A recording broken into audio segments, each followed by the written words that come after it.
परमात्मे नमः। ओम श्री सतगुरुदेवाय नमः।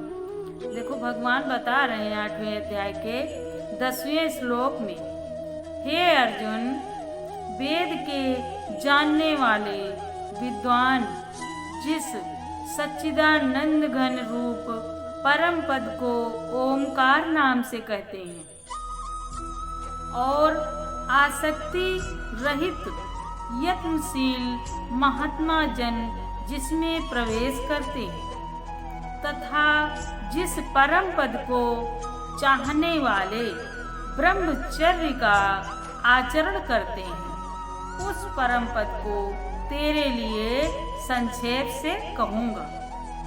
अब भगवान आगे 11वें श्लोक में संक्षेप में बताते हैं अर्जुन, हे अर्जुन, सब इंद्रियों के द्वारों को रोक कर, अर्थात इंद्रियों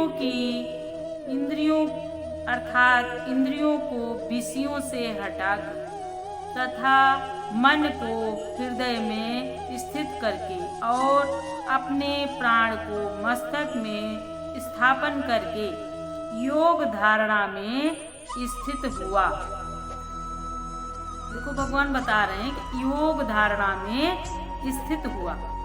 संक्षेप से भगवान बता रहे हैं, समझा रहे हैं अर्जुन कि हे अर्जुन, 11वें श्लोक में, हे अर्जुन, इंद्रियों के द्वारों को रोक कर। अब इंद्रिय के द्वार हमारे मन, बुद्धि, कानों से जो सुनते हैं, आंखों से जो देखते हैं, मुख से बोलते हैं, तो ये इंद्रियों से रोक कर इंद्रियों को क्या दिखाना है तो भगवान दिखाना। यही भगवान बता रहे हैं कि अपने इंद्रियों को रोक कर कंट्रोल करें, अपने बस में करें इंद्रियों को। यही भगवान बता रहे हैं कि द्वारों को रोक कर, बुराई को हमको नहीं सुनना है, बुराई को देखना नहीं है, आंखों से, मुख से किसी को गलत शब्द नहीं बोलना है, ऐसा वचन न निकले कि किसी को कष्ट हो। ये भगवान बता रहे हैं, ये समझा रहे हैं कि द्वारों को रोक कर, अर्थात इंद्रियों को विषयों से हटाकर।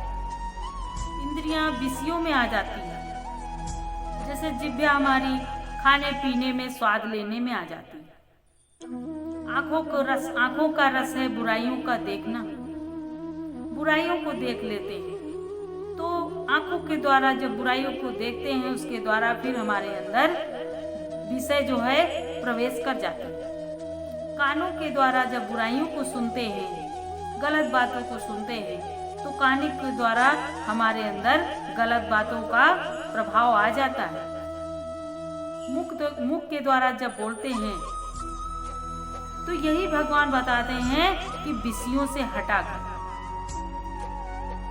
हटाकर तथा मन को हृदय में स्थिर करके अपने परमात्मा को अपने अंग संग मान के अपने हृदय में जब ध्यान करते हैं, ये भगवान बता रहे हैं कि हृदय में स्थिर करके और अपने प्राण को मस्तक में स्थापन करके योग धारणा में फिर हमारा योग हो जाता है, योग लग जाता है। जैसे कछुआ अपने अंगों को समेट लेता है, जैसे कछुआ अपने अंगों को समेट लेता है तो अपने भीतर ही समा जाता है,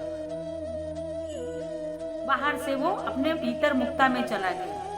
यही भगवान बता रहे हैं कि अपने हृदय में स्थापन करके, जैसे स्थापना करते हैं, मूर्ति की स्थापना करते हैं, भगवान की मूर्ति की स्थापना करते हैं, तो बाहर करते हैं संसार में जब करते हैं, बाहर मूर्ति में भगवान को देखते हैं, तो बाहर मूर्ति की जिस तरीके से स्थापना करते हैं, उसी तरीके से भगवान बता रहे हैं कि अपने योग धारणा में स्थिर हुआ पुरुष विषयों से हटा के मन को हृदय में स्थिर करके हैं और अपने प्राण को अच्छी प्रकार मस्तक में स्थापन करके योग धारणा में स्थित हुआ। योग धारणा में स्थित हुआ, तो उसी प्रकार से फिर परमात्मा की मन के द्वारा, बुद्धि के द्वारा हम अपने भाव से अपने परमात्मा को अपने हृदय में देखते हैं, अपने हृदय में देखते हैं, भगवान को अपने अंग संग मानते हैं, ध्यान करते हैं। तो यही भगवान बता रहे हैं कि जो पुरुष ओम ऐसे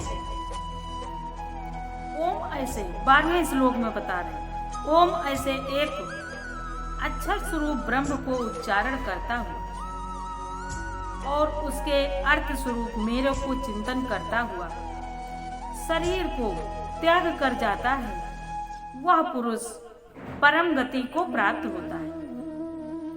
किसका ध्यान करेंगे, परमात्मा का या फिर संसारिक पदार्थों का?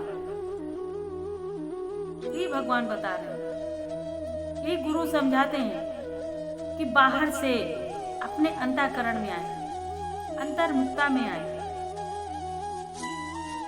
ये जो जन्म हुआ है गुरुमुख से, हम सब अपने गुरु के बच्चे हैं, अपने गुरु के बच्चे हैं।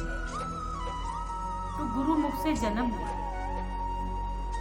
तो जब गुरुमुख से जन्म हुआ है तो इस शरीर से, इस देह से तो बाहर विषयों में इंद्रियों के साथ मन रहता था।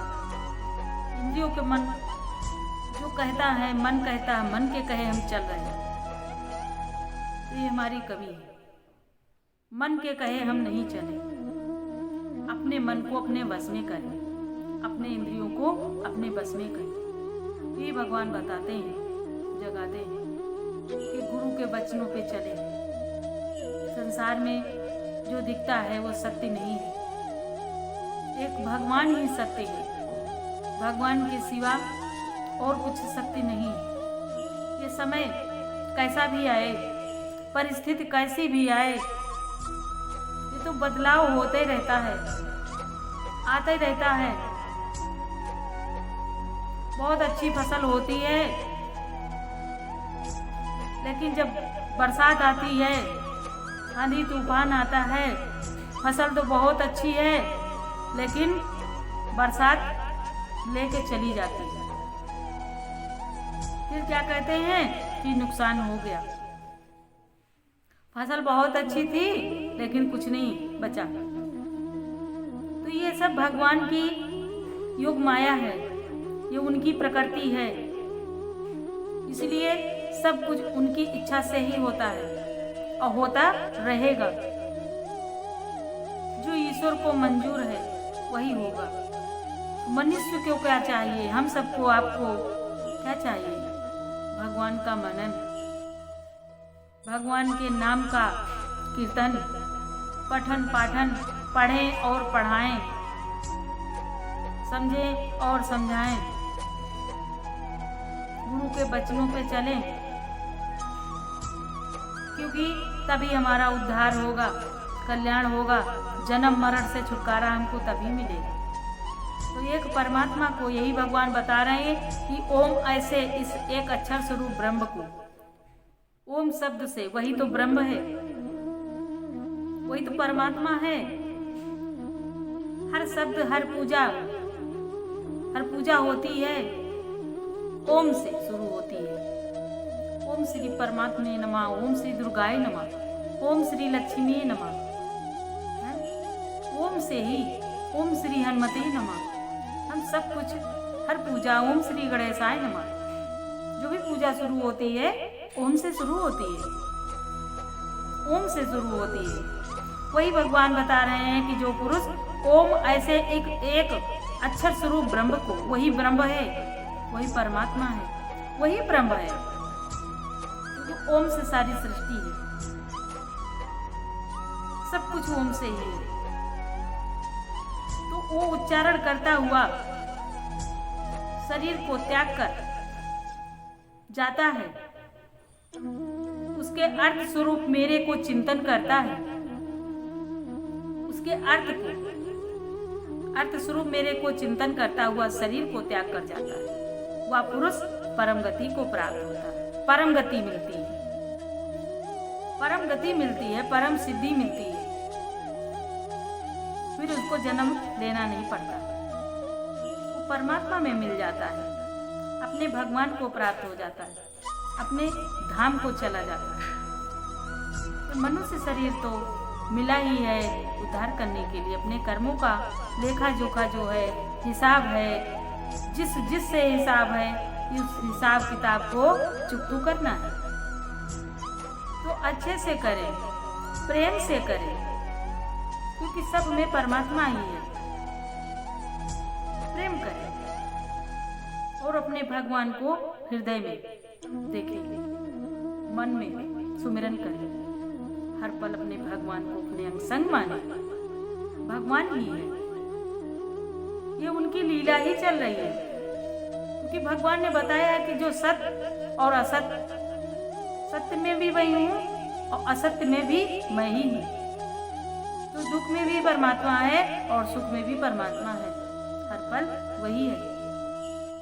ये उसी की सवैव है, उन्हीं की देन है, उन्हीं की देन से हमें सुख दुख मिलता है। ये हमारे कर्मों का फल है। हरि ओम तत्सत, हरि ओम तत्सत।